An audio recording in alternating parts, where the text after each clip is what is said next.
新聞頭家先來看總統賴清德今仔日出席青年論壇，和300位高中職的學生交流。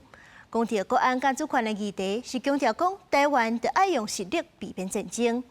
面對人質滲透，有學生是煩惱講 TikTok 小紅書是掛中國平台的內容，會讓咱的認同感愈來愈弱。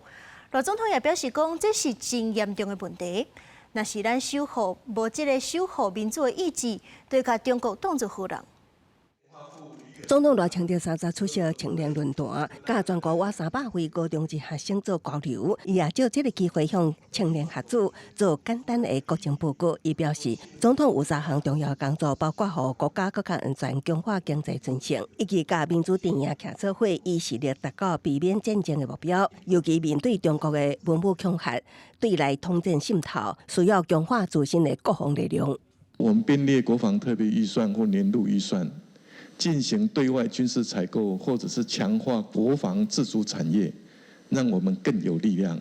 今年的論壇包括探索自我、公民素養、甲民主參與、走向世界、參科技甲學習等4大主題，展現青年對公共政策的關注甲思考。其中，空求高中學生提到小紅書、TikTok 對台灣的影響。